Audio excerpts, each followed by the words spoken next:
messieurs, bienvenue. Vous êtes sur i24 News. C'est votre émission sportive. Merci à vous de nous rejoindre. C'est parti pour 15 minutes de plaisir. Plus qu'une équipe, c'est une écurie mythique. Ferrari a fait rêver des générations de fans de Formule 1, mais depuis quelques années, la Scuderia est dans la tourmente doublée. Par ses concurrents comme Red Bull et Mercedes, le cheval cabré a du mal à se réinventer. 2014 a mal commencé pour les hommes de Maranello, mais ils ont décidé de prendre les choses en main. Une enquête de Lise Barenbaum. Rien ne va plus à la Scuderia. Pour Ferrari, 2014 est la saison de tous les échecs. Le président de l'écurie italienne, Luca Di Montezemolo, voit rouge et a pris des mesures. Et c'est le directeur de la gestion sportive, Stefano Domenicali, qui en a fait les frais. Après 23 ans de bons et loyaux services, le manager a dû démissionner. Il a pourtant gravi tous les échelons chez Ferrari. En 2008, il obtient la lourde responsabilité de succéder au mythique Jean Todt à la tête de la maison. À l'époque, l'équipe de Maranello fête son 15e titre constructeur. Tout va bien pour le cheval cabré. Mais c'est le début des problèmes. En 2009, le fleuron de Ferrari, le pilote Felipe Massa, se blesse gravement.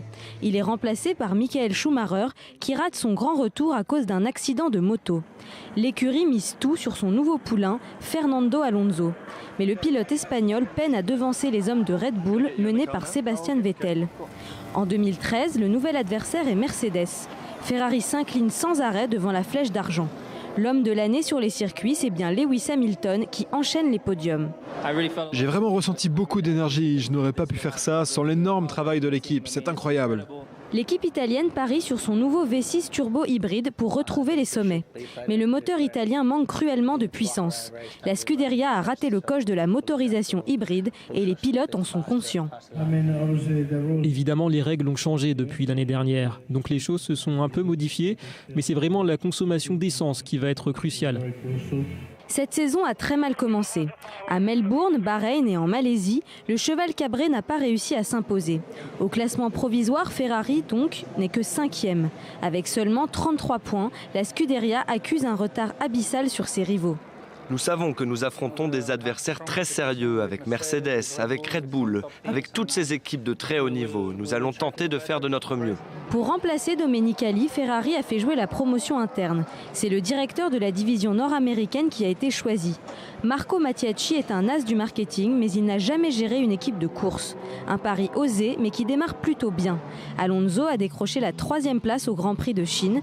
Il offre son premier podium à Ferrari en 2014, malgré la décevante prestation de Kimi Raikkonen. Ça a été un bon week-end. Nous avons un peu amélioré la voiture par rapport aux 3 dernières courses, donc nous nous sentons plus forts. Le nouveau directeur a déjà beaucoup de projets en tête. Mattiacci veut créer un électrochoc. Son premier projet, améliorer la rapidité d'exécution au sein de l'écurie. Il compte s'attaquer à la lenteur de la bureaucratie et mettre la pression sur les fournisseurs pour obtenir les pièces plus rapidement. Changement stratégique aussi, moins de consultants et plus d'expertise interne. Et les pilotes sont plutôt contents de l'accueillir.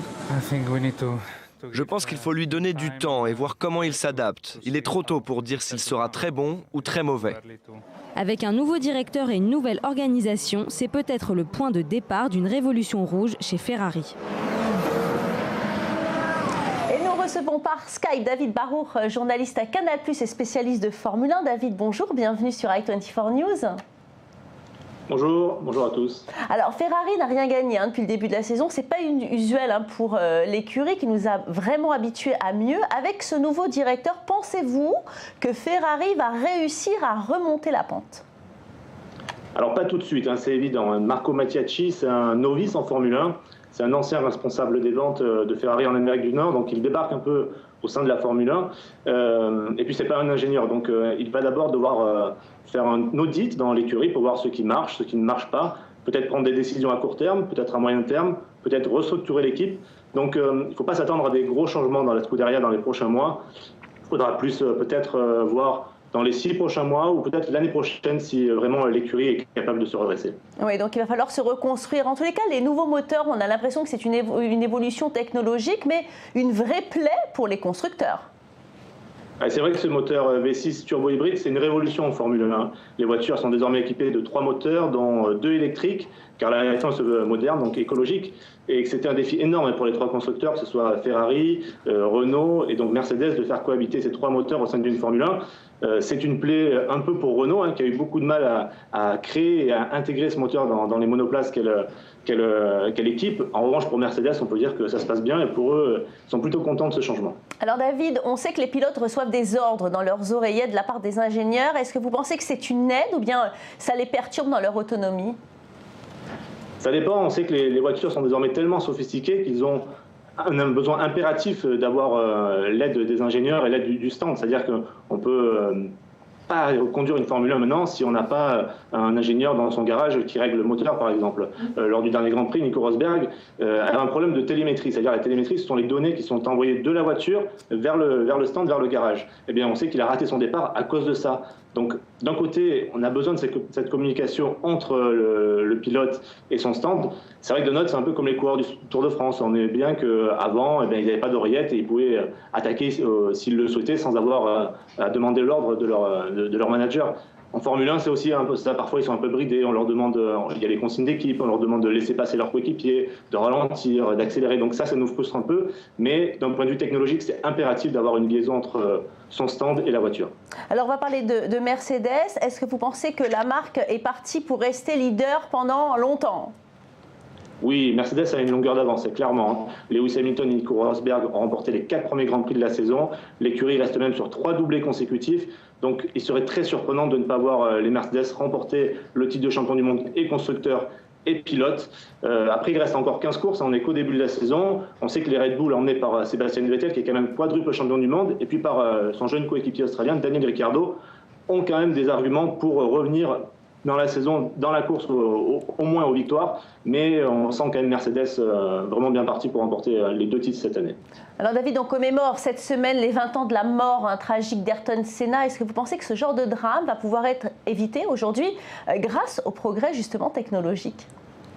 Eh bien, Ayrton Senna, c'est le dernier pilote à s'être tué lors d'un Grand Prix. Donc oui, clairement, la sécurité a été améliorée. Les voitures, les monoplaces sont beaucoup plus sûres. Également, il y a eu beaucoup de travail sur les circuits pour améliorer la sécurité. Il y a plus de dégagement, il y a des matériaux qui favorisent les chocs énormes qu'il peut y avoir à plus de 300 km/h. Après, il faut se rappeler également que c'est un peu le destin qui a tué Ayrton Senna, parce que ce n'est pas la violence du choc qui l'avait tué, c'est une pièce du triangle supérieur de suspension qui s'était détachée, qui était venue taper sur son casque. Donc il y a une paire de destin là-dedans, et ça, malheureusement, on ne peut jamais rien y faire. En 2009, Felipe Massa, un autre pilote brésilien, avait reçu sur son casque un petit ressort qui s'était détaché d'une voiture qui le devançait. Et à quelques centimètres près, Massa aurait pu également mourir. Lui s'en est sorti. Donc, même si on améliore la sécurité, ça reste toujours un sport très dangereux et le destin peut venir jouer quelques tours.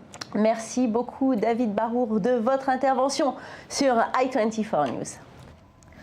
On les appelle les petits poussés. Ce sont des clubs de football de division inférieure qui vivent de belles histoires en Coupe nationale. Ils n'ont pas le niveau et le budget des leaders en championnat, mais ils ont toute la passion et surtout, ils ont toute une ville derrière eux dans toute l'Europe. D'autres petites équipes arrivent aussi à se frayer un chemin au milieu des grands. L'espace d'un ou de plusieurs matchs, ils tutoient les étoiles parfois.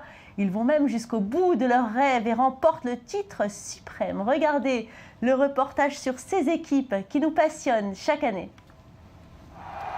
La Coupe de France incarne la magie du football. Elle permet aux clubs amateurs de rencontrer les plus grands. Les petits poussets ont marqué l'histoire de cette compétition. De modestes équipes réussissent parfois à vaincre des poids lourds du ballon rond. Carquefou, Libourne ou encore Calais ont réussi ces exploits. On aime bien les belles histoires, les petits qui essayent de manger les gros. On le prend avec beaucoup de plaisir. On sait très bien qu'il y aura un soutien populaire et une attente importante de leur part. Depuis une vingtaine d'années, 4 clubs de CFA ou de National, les échelons les plus bas du championnat de France, ont atteint l'ultime marche de la Coupe. Le genre de scénario qu'a connu plusieurs fois l'équipe de l'US Quevilly. En 2010, le club est demi-finaliste en Coupe de France, mais échoue face au PSG. Un an plus tard, l'équipe est championne de son groupe de CFA.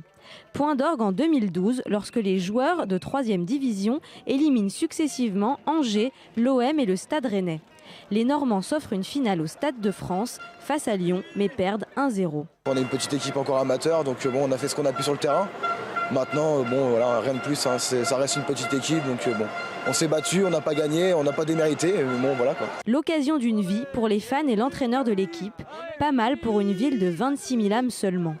Dans le reste de l'Europe, les petits clubs défraient aussi la chronique, même s'ils ont moins de liberté qu'en France. En 2009, Alcorcón, équipe de Détroit espagnole, avait humilié le Real Madrid en le battant 4-0 en 16e de finale de la Copa del Rey. Une honte dont l'entraîneur madrilène Manuel Pellegrini ne s'était jamais vraiment remis. En Allemagne aussi, des équipes de 3e division atteignent la finale de la Coupe, comme le Hertha Berlin. Côté anglais, la Cup est une véritable institution du football. En 2014, le petit club de Wigan a sorti Manchester City de la Coupe en quart de finale avant d'affronter Arsenal. Même Arsène Wenger était méfiant. Nous jouons contre un bon adversaire. C'est un vrai défi pour nous et nous voulons bien sûr utiliser cette opportunité pour atteindre la finale. Idem pour United Sheffield, pensionnaire de 3e division qui a réussi à battre Fulham et Charlton avant de s'incliner face à Hull City en demi-finale. Je pense que jouer contre une équipe de Première Ligue fait de nous de vrais outsiders. Mais ces matchs historiques restent des anomalies. Les petits poussets sont surmotivés, c'est le match de leur vie. C'est aussi la revanche des footballeurs rejetés par les centres de formation. Et les leaders des championnats le savent bien. Avec du travail derrière, ça pourrait peut-être passer, on verra. Tout le monde espère marquer un but, même 2 voire 3. On va pas être star d'un soir. Hein, Les grands se retrouvent dans des stades champêtres devant un public galvanisé. Pas facile de gagner lors de ces matchs pièges. Rares sont les petits qui réussissent à rivaliser avec les grands clubs pendant plus d'une saison. Mais pendant la coupe, la magie opère pour le plus grand plaisir des amoureux du football. Et j'ai le plaisir de recevoir sur ce plateau Lise Barenbaum. Lise, bonjour. Bonjour. Merci d'être avec moi aujourd'hui. Alors, vous avez réalisé ce reportage. Est-ce que vraiment ces équipes de National et de CFA sont des équipes amateurs ? Ce sont des équipes amateurs, mais aujourd'hui on sait qu'elles ont quand même des bonnes conditions pour s'entraîner. Elles s'entraînent 4 à 5 fois par semaine, donc elles ont une bonne base physique, mais elles n'ont pas de quoi tenir le rythme d'un match professionnel. C'est-à-dire que s'il y a des accélérations pendant un match, elles peuvent littéralement exploser au bout de 20 minutes. Alors le problème pour les grandes équipes qui les affrontent, c'est de ne pas se mettre à leur niveau, parce que c'est à ce moment-là que ces grandes équipes peuvent perdre. D'accord, oui, le nivellement vers le bas. Alors pourquoi il y a des belles histoires qui arrivent et pourquoi ça arrive précisément dans ce sport, le football ? Alors, ça arrive surtout dans le football grâce au fonctionnement des coupes. En France, notamment, comme on le dit dans le reportage, la Coupe de France permet aux plus petits de vraiment rencontrer les plus grands clubs, les plus talentueux et ceux qui ont le plus d'argent, puisqu'on laisse sa chance à chacun. Il y a un autre élément dans le fonctionnement, c'est qu'il n'y a pas de match retour en Coupe de France. C'est-à-dire que, par exemple, si un grand club est battu par un petit club, eh ben, c'est un match coup près. Il n'aura pas de match retour pour se rattraper. Et donc, les petits peuvent vraiment éjecter les grands hors de la compétition. Pourquoi justement il y a toute cette magie autour de cette compétition, la Coupe de France ? C'est une magie en fait qui remonte à très longtemps. Dans les années 30, quand on jouait la Coupe de France, c'était vraiment le synonyme d'une fête nationale du football, d'un grand consensus républicain. On avait des équipes d'ouvriers qui affrontaient des équipes de bourgeois, qui affrontaient des professionnels. Donc ça permettait de découvrir des villes, des villages qui étaient vraiment derrière leur petite équipe. Et il y avait une vraie notion d'égalitarisme, puisque chacun avait sa chance au cours de ce ou ces matchs exceptionnels. Oui, de vengeance aussi, hein. Mais dites-moi, il n'y a pas une pression qui est incroyable sur les épaules de ces petits poussés ?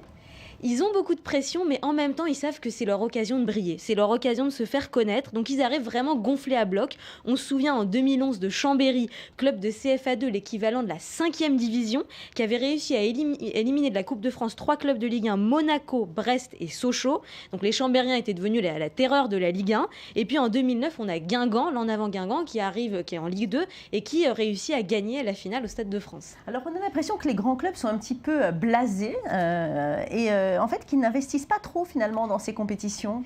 En tout cas, en France, c'est vrai que pour les clubs de Ligue 1, la Coupe de France, c'est pas du tout la priorité, puisque financièrement, c'est beaucoup moins attractif que d'autres tournois. Par exemple, la Ligue des Champions, c'est très attractif, puisque plus on avance dans les tours, plus on gagne des parts de droits télé. Donc, on gagne de l'argent. Et puis, il y a une sorte de concurrence déloyale en France avec la Coupe de la Ligue, qui s'adresse uniquement aux clubs professionnels, où là, il y a des primes bien plus généreuses. Oui, parce que sur la Coupe de France, c'est 1,8 million en cumulé en cas de victoire. Et par rapport à la Coupe de la Ligue où c'est presque le double, 3 400 000 € en cumulé. Donc forcément, voilà, les ogres, comme on les appelle, de la Ligue 1 sont moins motivés par la Coupe de France que par d'autres compétitions. Et justement, pour les petits clubs, alors la Coupe, c'est finalement une façon de récolter de l'argent?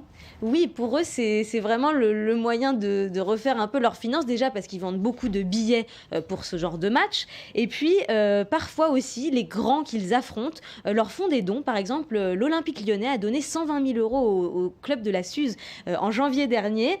Pour les petits clubs aussi, à chaque fois qu'ils passent un tour, ils gagnent quelques dizaines de milliers d'euros. C'est rien pour le PSG, mais pour eux, c'est déjà presque 10% de leur budget. Oui, et puis c'est aussi le moyen de faire découvrir des lieux en France absolument incroyables qu'on n'aurait peut-être pas découvert si cette compétition ne s'était pas arrêtée là-bas. Merci beaucoup Lise Barenbaum. Voilà, c'est la fin de cette émission. Que le temps passe vite en votre compagnie. On se retrouve dès dimanche pour toujours plus de sport avec Sport Week-end, une émission interactive, je vous le rappelle, avec tous nos consultants en plateau. En attendant, vous pouvez nous retrouver sur notre site internet www.i24news.tv. Merci d'avoir choisi notre chaîne. Restez avec nous car l'info continue sur i24news.